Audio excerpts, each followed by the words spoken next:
So the Los Angeles Kings have made a big splash in free agency today as they have announced that they have signed forward Danault to a 6-year deal worth $5.5 million per year. It was reported that the Montreal Canadiens offered Danault $5.5 million per year as well, but I don't know how much term they offered him. Maybe LA offered him more term. That's why Danault went with LA on the same amount of money per year. But maybe they gave him more term, so that's why he chose LA over Montreal, perhaps. I think this is a signing that moves LA's rebuild forward. I think it is a little too much money to pay Danault. I like him as a player. I think he's a guy who's very solid defensively. He can play against any top line in the league, no problem, and shut them down. I think he showed that all throughout the playoffs. But with that being said, I don't think he produces quite enough offense, or at least he hasn't the last few years, to warrant $5.5 million per year.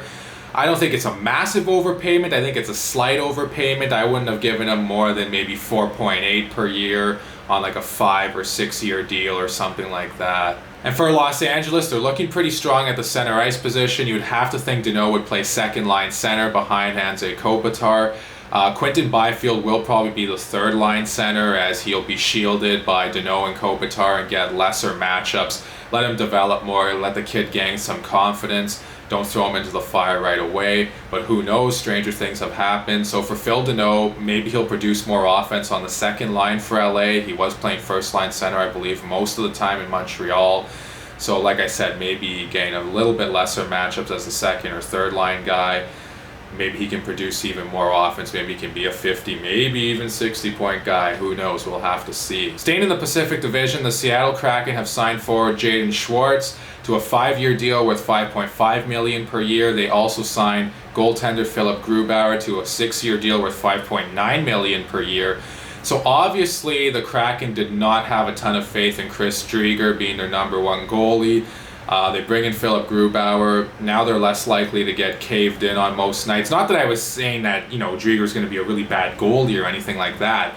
I think Grubauer, though, having a veteran guy who's been around, who's proven himself to be a pretty legit #1 goaltender, that'll really bode well for the Kraken going forward here. And people were criticizing Seattle for their lack of offense, but bringing in Jaden Schwartz changes the narrative there a little bit. I think Schwartz definitely provides some more offense. Well, he's not an elite player. I think he's a very good player to have on your team. So good for Seattle to get him, and that'll really help their offense going forward as well. And maybe even help some of the guys who were kind of mid-tier type of forwards, help them produce more offensively if you have a decent player like Schwartz on your team. So those are my thoughts on all these signings. Please let me know what you all think in the comments down below. Also, as always, please like and subscribe and share this video. Thank you all so much for watching, and I'll talk to you again soon.